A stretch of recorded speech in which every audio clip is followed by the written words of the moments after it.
Hey, this is Shamika, and we are in the gym with Cultivate with TJ. As you guys know, In the Gym is a show for business owners to basically highlight their businesses and tell how they got started. So, could you talk a little bit about Cultivate with TJ, Tanika?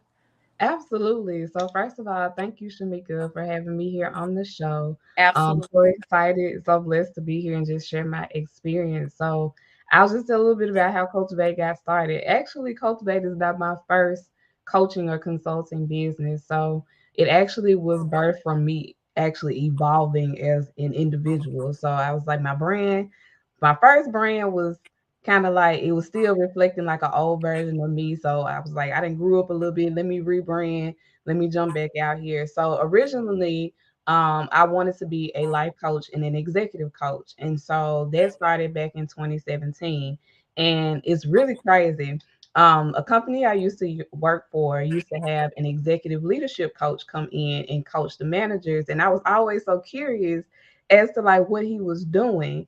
And so I ended up asking my manager, like, what is it that he does? And she ended up telling me, I was like, I think I want to do that. And so I ended up being super intrigued about what it was that he did. And I actually caught him ending a session with them one day, and I pulled him to the side. I was like, can I talk to you about being an executive coach? And we had a really great conversation. And then it kind of just took off from there. So in 2017, I originally launched my first brand, which was DreamWorks Life Coaching and Consulting.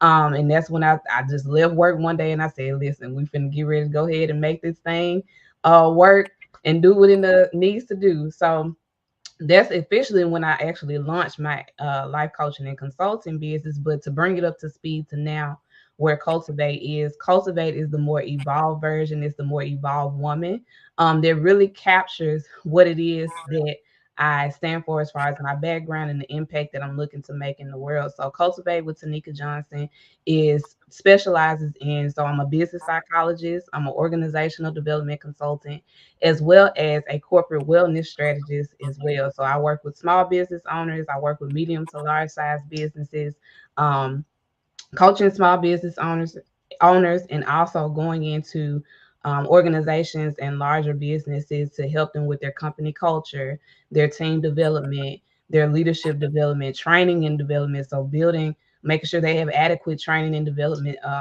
programs for their employees to be able to upskill, things like that.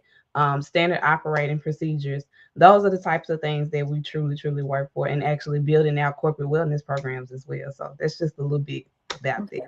that. Okay. You talked a little bit about one day you left your job. How did you make the decision to transition into entrepreneurship versus, some people try to balance working a 9 to 5 as well as doing entrepreneurship? What gave you the motivation to actually just branch out? Yeah, so actually, so let me kind of clean it up a little bit. So in 2017, I left work motivated to go and launch my business. I didn't leave my job until August of 2020, actually, is when I ended up leaving. So I had been working for that company since 2014. I stayed there 6 years. So, and it's really weird. I ended up leaving August of 2020, but prior to that, God had tapped me on the shoulder at least 3 times prior to saying, "Hey, your time is up. I need you to leave." And it was like, can't do it. So, finally getting to that point in August of 2020, just getting to the point of where I was tired of kind of being disobedient because I ended up staying in a position that, truthfully and honestly, it didn't give me the space to be able to grow. So I worked the same position for 6 years. Every time that I tried to go up for a promotion, even when I was pushed to go up for a promotion or promised that promotion, it ended up being given to somebody else. And so it always seemed like another slap in the face. And it just got to the point where God just made me so uncomfortable in that position that I was in that I literally had no choice but to go ahead and take the leap. So what I say, I don't bash 9 to 5. If you have a 9 to 5 currently and you're working your business as a side hustle on the side, leverage your 9 to 5 to get the foundation of what you need for your business intact. Going out and just jumping out and doing a business is not as easy as everybody tries to portray that it is. Learn to shift your mindset in terms of leveraging your 9 to 5 as a tool and as a resource, and not as a burden. As far as like, I hate going here, I want to quit, I want to be my own boss. Because even with you being your own boss, you still have to have discipline. The mindset has to be there. So it's not as simple and it's not as easy for people to really jump out here and do that. So I just think it's more of a mindset shift. You need to shift your mindset to see it as a resource and a tool while you have the means to be able to fund it and fund your foundation correctly before you get out there and do it full time. Okay. How did you know entrepreneurship was for you? Ooh, I always knew actually that I would eventually outgrow spaces. Even when I was younger, like in my early 20s and in my teens, like I always had encounters with like upper leadership, particularly, and I hate to say it like this, but Black women in leadership. I don't know what it is about us being in the corporate settings and kind of belittling the people, the younger women that are coming in. I had many of those encounters in pretty much almost every job that I had. But I knew that there was so much more that I wanted to do. I knew that there was so much more of an impact that I wanted to do. I knew that there was so much more that I wanted to reach and that I wanted to accomplish. So I just knew the day would come for me to be able to go ahead and branch off into entrepreneurship, because I knew deep in my heart that that's what I wanted to do. Actually, coming from my family, my aunt, I worked at her daycare center from the time that I was 9, clean up until about 27. So I've always kind of been around business. I've always kind of been business minded. I was way more business advanced than a lot of my peers when I was growing up. So it was something that was always kind of lodged in my mind and that I always saw. Okay, so it's something that you've always wanted to do. And I Mhm. and I know earlier you stated entrepreneurship is not as easy as it looks. What are some of the things that you feel people think are easy but aren't as easy as they seem? Um, Entrepreneurship definitely for one. And I think within that one journey is definitely the discipline to still believe that you have to get up and work every day. Because I think people have the mindset around entrepreneurship that I want to be my own boss. I don't want to listen to anybody. I don't want to have to own up to anybody. When in reality, truthfully and honestly, if you were a bad employee, you're probably gonna make a bad entrepreneur. It just is what it is. And I know this, it might seem bad to say, but it's true, because my work ethic has always been my work ethic, no matter where I've worked at. I've always done training and development. I've always been in some form of leadership. I've always, helped bring others along as far as developing staff and stuff like that. So my work ethic has always preceded me, whether I was working for somebody else or I was working for myself. So I think what people have to understand is those soft skills that you develop in a corporate setting or on a job, they're super super relevant to who you develop as an entrepreneur. You need those soft skills, because nobody's going to wake you up every morning and say, hey, it's time to get up, you got to make some money today. Hey, it's time to get up, your light bill due at the end of the week. Nobody's going to wake you up to do that. So you have to take the ownership and the responsibility and develop the discipline to have a routine. You have to develop a routine instead of just getting up on a whim every day, say, I don't know what I'm gonna do today, or not having a checklist or having some form of a guide that keeps you accountable, so you know what it is that you're doing each and every day. Okay, viral success, because a lot of people, we live in an era where everybody just wants to get that one video that goes viral. Mhm. I've even had people come on my show, oh yeah, I'm gonna make you go viral. Like it's gonna be that one, not knocking those people, but they're like, Right. yeah, we gonna go viral. And it's like, what do you feel? Like, do you feel like viral success is something that is attainable, or is viral success a myth? I don't think it's a myth. I think it's all about how you handle it. So here's what I like to tell people, especially working in what I work with. So when I work with small business owners, I'm helping them build those systems in their structure, those processes, because I like to say your processes keep you paid. What you don't want to do is end up going viral and then you don't have a system set up to be able to collect, what's coming in from you going viral, or to be able to reap the benefits of you doing it. I think a lot of times when people talk about going viral, they talk about it from the standpoint of they just want the visibility, but they don't truly know how to leverage it. And then there you've read cases also as well, especially like product based businesses that go viral but they don't have the right things put in place to help support their efforts and the content that they're making. So they end up missing out on money and leaving money on the table. And then they go to post that next video expecting the same thing to happen, and it doesn't happen. It's very selective. And what I like to tell entrepreneurs is, as much as we like to think that we control the algorithm, which to some extent that we do, there is somebody that is hired at every organization to control their algorithm every day. So they're going to push certain content based on the goals that the company has for, that particular month or whatever is trending during that time. They're going to push that content during that time. There's somebody that literally is behind the screen pushing a button to be able to do that. So sometimes going viral is not only solely dependent upon the entrepreneur or the content creator, but if you are shooting for that one opportunity for you to go viral, just make sure you're prepared for it. Like it can be overwhelming if you're not prepared for it, but it can be overwhelming as well too if you are prepared for it, because now you have to go and you have to what? You have to fulfill the orders, you have to fulfill the services. So if you know that you're not prepared to do that, it might not be as glitz and glam as it seems. And there's nothing wrong with that. You could take baby steps still to get there. So that's the way I feel about it.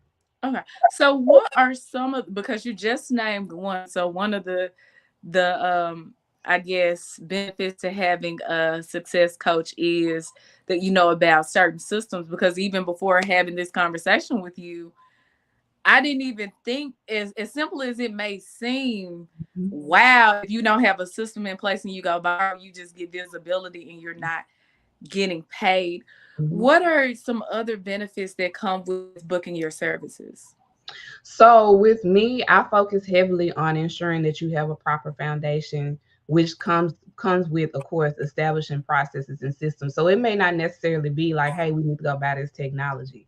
I want you to have a solid process so you know what does your customer journey look like and what are they doing along this journey? What does your customer experience look like? So you know from step to step what that looks like as they graduate with you. Because one thing that I think entrepreneurs lose sight of is they're always like, I got to get new leads. I got to get new leads. I got to get new customers. I got to get new customers. No, the biggest asset to your business is customer retention. So if you have a journey or an experience that you truly have built out because you know your customer group, you've taken the time to learn that market, you've taken the time to actually exercise the research in that market, you can take them along a journey with you. Somebody who has spent money with you one time is going to be more willing to keep spending money with you if you give them a great customer experience and you actually have a journey for them to go along. So that's what I help them work on and help them guide, build out and guide them to. And also just understanding the importance of business diversity in the sense of you have to have more than one way that you're making money in your business. So in the sense of streams of income, or people like to say now ponds or lakes of income now. But in terms of streams of income, you don't want to have one way that you make money in your business. You should be able to take a service and break it out into an offer and be able to break that offer down into smaller offers or either a high ticket offer if you're a service based business owner. Even from a product standpoint, I used to sell products. I used to have a jewelry based business company. So, even from a product standpoint, what is the next step in the process when it comes to people coming and spending money with you with a product? Or maybe you're coupling your product with a service. You should want to build out some form of what I call an ascension business model. So, those people are not they're not just buying from you looking and saying like, okay, what's next? Like, I want to continue supporting them, but they don't have a next step for me to go to. Like, how do I do that? An ascension business model is essentially that step by step up business model. So you could take them along a journey. You can build out an experience that just basically, like, say for instance, um in my business, I can start with beginner business owners, but what is the next step? After they have laid their foundation and they have got their foundational stuff intact, it's okay. Now we need to go exercise this. So now you have your foundation, you're in your beginner mode. How do we get you to growth stage? And then how do we get you to scale? They all look different. They all need types of different types of support to be able to bring in that monetary growth and bring in that back end support as well. So that's pretty much what it looks like. Okay, the beginning stages of your own business. So, take you back a little bit. In the beginning, when you were fishing for clients, was it a frustration that came with that? Because we just had a show recently where we were talking about reaching out to your target audience, and sometimes the people that are close to us may not support our vision, even Mhm. though we know we're good, or we may be helping those people, and then when it comes time for them to book services, they're like, "Oh, I don't need that," and you're like, Exactly. but I've been helping you for free, and now that I'm asking you to subscribe, you're like, "Oh, I don't need coaching," or maybe they hear advice from someone else, and Mhm. you're like, "I already told you that," Mhm. but because it's you, they don't necessarily value the advice. Like, how do you not personalize when those close to you may not want to book your services in the beginning stages, and how do you go about finding the your target consumers? Absolutely. So that's a very, very good question. So going back to the beginning, yes, super frustrating. Super frustrating, was not easy or simple to do. And I got to a point where I did end up hiring a mentor in my beginning stages. So when I first jumped off the porch, no, I learned really quick that it got to be frustrating. But I also learned that back then I didn't know what I didn't know. So even though I'm a very avid researcher, I love to research for fun. It's just the nerd in me, right? I'm a very avid researcher, but there was still some things when I came over into the business side that I still just didn't know. So yes, it was super frustrating. I had a couple of people that came to me from doing like speaking engagements. I had like my first speaking engagement, so I had got a couple of people from that. I used to do vendor events a lot, so I ended up getting a couple people from that, just getting the visibility on my business from those types of outlets. But it was very frustrating. I think one of the biggest things in my beginning the beginning of my journey was that I didn't really have a clear indication as to what my niche was and what my focus was. And starting out in life coaching or any type of coaching sector is probably really important that you do have some sort of a niche that you focus in, because coaching is such a broad umbrella. And to just get a life coaching certification but not know exactly how you're going to exercise it is going to have you spinning in circles every time.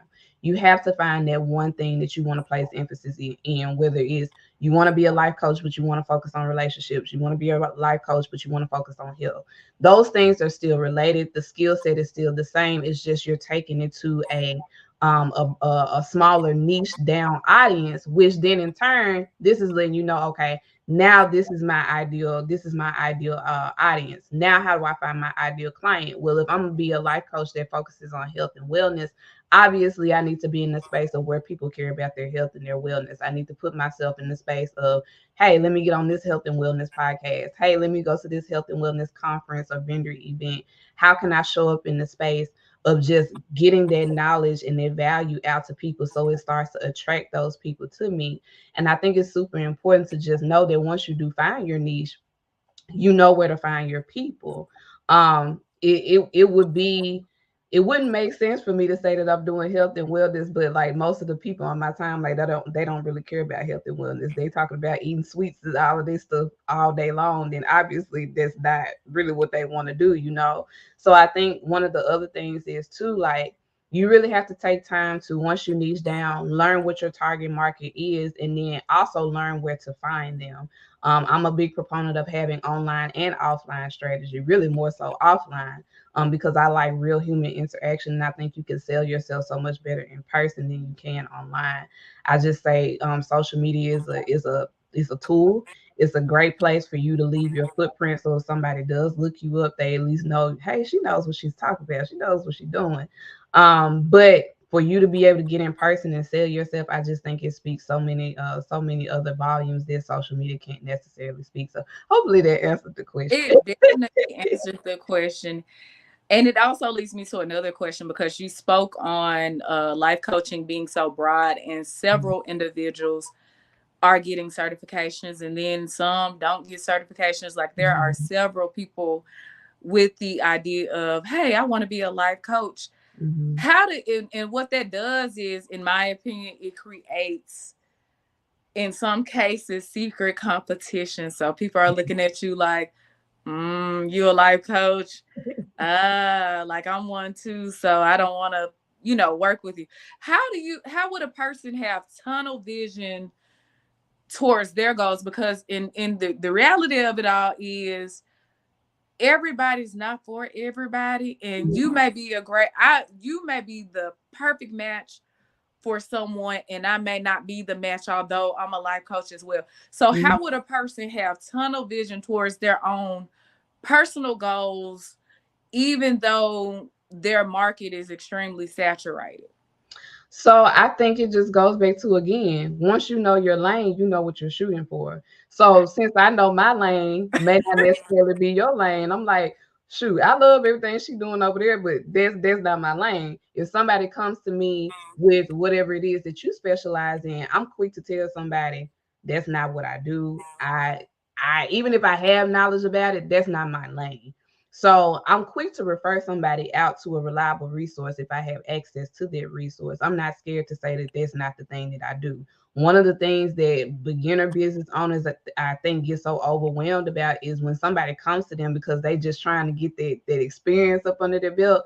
When somebody comes to them and they ask them about a service and they know they don't provide that service, all of a sudden they feel kind of cornered. They're like, well, let me make up this service pack. No, you don't need to do that. You don't need to do that. You need to trust the lane that you're in. So I think the best way, going back to what I said again, understanding your niche, understanding the impact that you want to leave on the world, understanding your mission, understanding your values, and making sure that all of that aligns with the group of people that you're looking to serve and that you're looking to help improve their life, or whatever it is your end goal, whatever your end goal is. So that helps me keep my tunnel vision a lot, because I know, like I said, in the life coaching space, it can get real disruptive real quick. And then going back to what you said, we have people, because life coaching is not necessarily regulated. We have people that, one day they wake up, they're like, hey, I want to be a coach. I'm like, I'm not opposed to it, but the thing is, I think people underestimate the power of life coaching and the impact that it has on others' lives. So you can't just wake up one day and like, I want to be a coach. That's not how it works. You're really taking people under your wing, and you're really giving them real life guidance. They need real help. So I'm not saying that you can't be a coach, but if you already are really good at doing something, focus on being coach in the industry of which you are already good at. Don't just say, oh, I could be a business coach because you're really good in the trucking industry. No, there's tons of people who want to be in the trucking industry. Just help those people. Like, that's all you have to do. And I think that that's the biggest thing. So it still goes back to me, is knowing your niche and knowing your lane. Okay, so people who we talked about it briefly previously, people who try to finesse their way around paying you.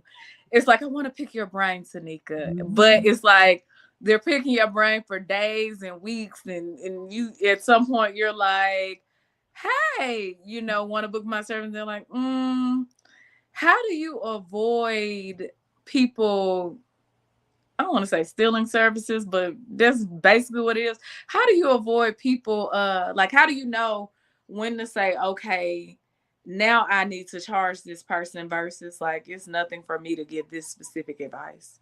Absolutely. So I think that just comes with time and experience. So when you're first getting started, it probably will be kind of hard to tell. You kind of have to feel it out.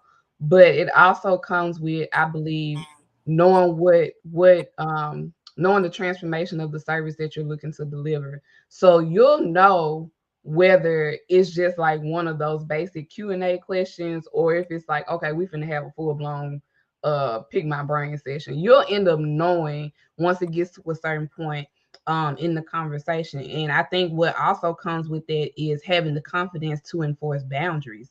That comes with building confidence and you being comfortable enough to say that you know the value and the worth of your craft, you know the value and the worth of your work. So I think you have to be bold enough in your conviction to say, like, hey, I love what I do, but I love the fact that I could get paid valuably for it even more, because what, that's life sustainability, that's self sustainability. So that's ensuring that I can still even show up to be able to answer these questions that y'all sit to be every day, right? Mhm. So I think, just learning to establish healthy boundaries and just saying, and you don't have to be rude about it. Like, they can ask, the one or two questions, and you just come back and say, hey, I really would be able to help you better if you will book a consultation with me. Here's the link to book a consultation. If you have any questions about it, just let me know and I'll be glad to help you walk through it. Like, it's something as simple as that. It doesn't have to be rude or disgusting or anything like that. Mhm. Underpricing. So last year I actually had a conversation with someone because I felt almost dead because it's like people don't see the value in something unless it's a tangible product. So Yes. if it's not tangible, they say, you know, you'll see people blowing money on food, just making it rain when it comes to food. But when it comes to coaching, even though those things can transform your life, they Mhm. say, that's too high. Why you charge too? Or they just want the advice for free. Like, how do you know when you're underpricing? Or have you ever had an experience where you were like, I'm not charging enough? And how did you go about adjusting your prices? Yeah, so definitely have had an experience to where I wasn't charging enough. And I think it was probably back in my beginner stage, or maybe midway as I was kind of exiting the beginner stage. So I'm going on my business 6 years this year. So thank you. So back in the beginning, I think I definitely undercharged because I used to do a la carte sessions. And what works better in the coaching industry is if you could deliver a package or a like a more transformational program or something of that sort. And so what ended up happening was I didn't really have anything built out like that because I didn't really know that. And that was prior to me actually hiring my mentor that I had hired later on. But I used to do everything a la carte. So once I got to kind of catch on to patterns, I was like, this actually could be bundled into something that's a little bit more valuable. And I probably would be able to convey the value a little bit more if it actually was bundled. So they can actually understand, like I said, going back to their customer journey, your customer experience, the transformation that comes out through that. And like just going back to even that person, holding that person accountable and saying, like, if you don't decide to do this today, where will you be in the next year, in the next 3 years, in the next 5 years? So I think I know exactly what you mean in terms of people will throw their money at tangible items. They really do. But I really try to take the emphasis to just say, like, people have to understand that intangible benefits will help you get the tangible benefits. And I try to make sure that I emphasize that in my content, whenever I do my lives, whenever I'm speaking to people, because even when you get the tangible stuff, it doesn't really help you feel any better in most cases. It doesn't really help you shift your mindset or anything. It doesn't really help you, start to build confidence in yourself. All of those are internal things that you have to work on that as you evolve as a person has to evolve with you at each level. So even as you grow as a person, as you grow as a business owner, the confidence you had at the beginning is not going to be the same confidence you had when you hit 5, 6, 7, 8 figures. It's not, it's a total different level of confidence. It's a total different level of vision. It's a total different level of discipline and commitment. So you have to ask yourself, like, are you going to be serious about the goals that you're setting for yourself? And then who will be impacted by those goals should you not to choose to follow through with them? Mhm. And I have one last question and we'll wrap things. I think I have one last question because this is a great interview. How do you know when, okay, I'm doing the right thing? I just need to keep going to get, keep getting more visibility versus I need to make adjustments because sometimes it's not necessarily that we're doing the wrong thing. It's just the visibility because some people I'm exposed to you now and it's like, wow, she is so amazing. And my content creator actually reached out to me because she said she met you today. And she was like, I wanted her on the show, but you already got her. But you were actually nominated by someone. So I actually took, yeah, I was Oh yeah, actually that's right. taking, That's right. I remember yeah, I was that. taking nominations. Mm. And, I was like, you guys just nominate people and somebody nominated you. And I didn't know who you were or how phenomenal you are until our conversation, but somebody believed in your brand enough to say, hey, this person needs to be on your show. So, Mhm. how do you know when what you're doing is the right thing or like, hey, maybe I need to make some adjustments because, like I said, it may not be that you're doing the wrong thing. It may just be that the right people haven't seen it just yet. Absolutely. So that's a really, really good one. Because I'm very big on pivoting. So what I've learned along my journey, and I'm just so big on like your personal life affects your business life a lot. And what I call it body and business. This is what I call it. So what goes on with you personally, you know, how you feel internally, how you show up on a day-to-day basis, the dedication that you give to yourself, the self-care that you do for yourself, the self-love that you embody for yourself, all of those things show up in your business. And if you're having a rough time in your personal life trying to give those things to yourself, it's going to be really hard for you to give those things to yourself and your business as well. Plus, the people that are looking at you, they'll be able to detect that, hey, she's probably not as confident about that, or hey, she probably could be really good at this, but I'm really looking for a little bit more of like this. Your customers can kind of detect that in the way that you show up. So to answer your question, um, I go by, and it might sound silly by that, but I go by my gut feeling. Like I really have taken the time to do the inner work and the self-care work on myself to know like when something doesn't feel right in my intuition or my gut, I'm like, I'll stop and I'll pivot. I really work on making sure that I'm taking the time to hear God's voice in everything that I do. And I go through this thing called what I call quiet the noise. So anytime that I feel like God is kind of nudging me, I'll step back and I'll stop everything and step back and be like, okay, I'm just going to take some time to quiet the noise and quiet the things that are going on around me so I can hear God's voice for him to tell me like this is resonating, this is working right, or what is the next step? Do I need to pivot? So I'm very, very adamant about those things. And I think like for most people, you'll feel it in your gut. Like when you feel like something may not be working, but not working to the point where like just be honest. Like if you know you haven't truly put in the effort in the working, like you need to hold yourself accountable. You need to hold yourself accountable about, hey, I'm gonna go hard for the next 90 days and I'm going to let the data tell me. Take the time to look at your analytics, take the time to look at your responses, give time for people to actually see you. Because like I said, we don't control the algorithm. I don't care what anybody says. There's people getting paid to do that. TikTok admitted it. There's people getting paid to do that, to push a button and push certain content. So you're getting frustrated about what actually, you know, give yourself a chance to be able to truly put yourself out there. And if you find yourself in a space where, you know, I'm putting myself out there, but I'm not getting a response, well, maybe you do need to work with a coach to so you can figure out who is your ideal client, what does your content messaging look like, where's your ideal client hanging out. Maybe you need an offline strategy built for you. Maybe you do need to amp up your online strategy a little bit much, but just thinking in terms of the algorithm, like how much do you need to post? Where actually to me it is really not about how much you post, it's about the quality of the post. Because I'm to the point where I don't necessarily have to post all the time, but when I post, the post that you read is going to be of quality and it's going to have you thinking for a couple of days, and I can go come back a couple of days later and post something that's going to have you thinking and doing it the same again.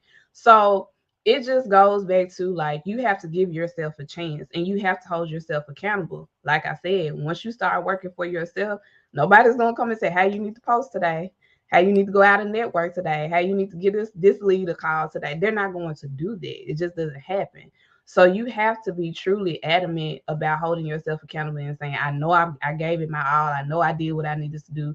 I gave it a 90 days worth of effort. Okay, let me check the data and see what it's telling me." Those are tangible things that you can look at to be able to give you a little bit more guidance and support to say, I know I did my best effort, but for some reason something is not working, where you might need to pivot or you might need some strategy built out for you. But if you know you didn't give your best effort, then you're doing self-sabotaging and you're really doing yourself a disservice because you didn't even give yourself a chance to truly see if it would work. Okay, so personal Facebook pages and branding. If you're building a brand, should your personal, like not even just Facebook, but should your personal social media accounts be reflective of your business, or can you make random posts? Because I see a lot of people who are business owners, they'll have their separate accounts for their business, but on their personal page it's just kind of, I don't want to say junky, but it's cluttered with just randomness. Yeah, that's true. No, I see that all the time. And I'm a big person, especially with the industry shifting now. So you're in the coaching industry. I don't know if you kind of seen the shift amongst the industry and how consumers are actually responding to coaching now versus maybe like a year or two ago, right? So I think now where the industry is headed, people are more focused on building that personal brand to where, hey, my personal Facebook can reflect, more of my business. Whereas in my case, I've always used my personal I Facebook have in to. my business. I do have a business page for Cultivate.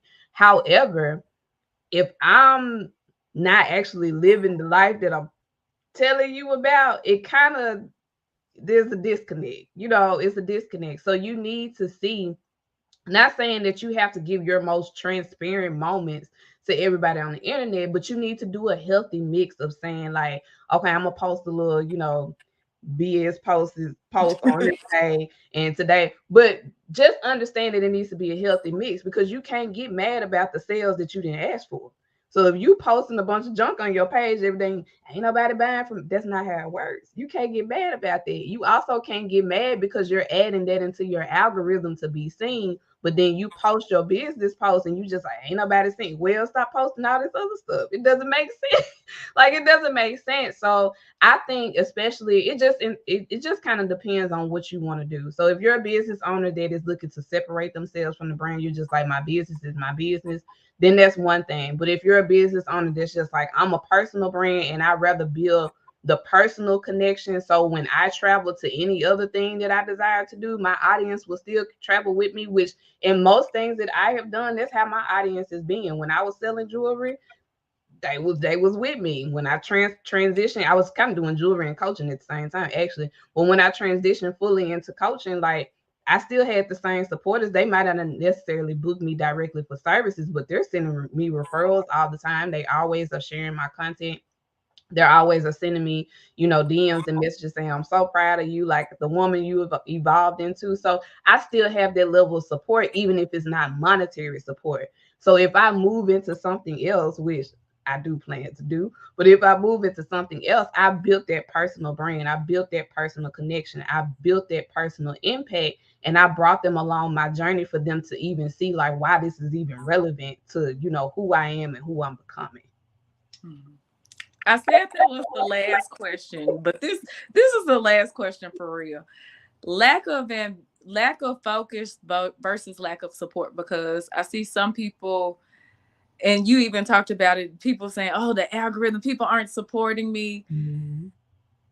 I just want, and I kind of feel I know the answer, but I kind of want people to, know from your perspective, when would a person know when they're not being as ambitious in their goals as they think they are versus it's just a lack of support? So I think there's a couple of things. I think sometimes, actually, I just had a conversation with one of my friends yesterday. She called me. She called me and she said, "Girl, do you know that I made such and such amount of money in my business last year?" I was like, "Really?" She said, "When I was thinking that I wasn't making the impact and I wasn't getting paid." I said, "Were you tracking your goals? Were you looking at your reports? Were you tracking your KPIs? Were you setting actual goals?" She was like, "No, I was really kind of just treating it as a side hustle." And I said, that's the difference between somebody having a side hustle mentality and somebody actually having a business. She was like, "Well, it's not a side hustle. It's everything I live and breathe," which actually she does a very good job. She really does. But Mhm. she wasn't setting the goal and she wasn't tracking it. Mhm. So she was getting discouraged because she didn't have the visual representation in front of her, which she could have easily killed that had she just been tracking and looking at her reports and looking at the amount of effort that she really was actually putting in and getting the reward for. So when you don't keep your goals in front of you, you don't know what you're shooting for. So you can't get mad at the lack of support if you don't even know the goals that you are shooting for. If you are somebody that is ambitious, you're going to keep your goals in front of you. You're not going to be scared to say, I know I want a 10K month this month, and be able to break it out to say how many products I have to sell, or this is the bundle that I'm going to push from a product perspective, right? You're a service-based business owner. How many of these packaged services do I need to sell to be able to hit that? Okay, if I know if I have a $2,000 service, a $2,000 program or service, I know I need 5 of those to hit this month. If I need 5 to be able to close 5 of those to hit a 10K month, I'm probably going to have to talk to what, somewhere between 30 to 50 people. Do the math. It's just numbers. It's a numbers game, but it's also you not being scared to commit to yourself to say, if I put this out here, am I going to do the work, or am I just going to put it out here just to like shoot in the dark and just put a number out there? It's a difference. You will know whether or not you're actually connected to that goal or not. Your body is going to tell on you every time, which is why I say body and business to me go hand in hand, because your body going to tell on you. It's going to know the disconnect between what your actual goal is and the amount of work that you put Man, so brilliant. I could listen to you all day. My last question, if you could name one word to describe your work ethic, what would that word be and why? in. Tenacity. And it's because there have been many times in my business that I wanted to give up. Not even gonna lie about it. There are days that I pout. There are days that are hard. There are days that I even self sabotage, and I say I know I could have did that better, but having to just understand like my best is different each day. I don't know if you've ever read the book The Four Agreements. It talks about how your best is different each day. I So love yeah, me too. So if you wake up today and your best is 100% cool.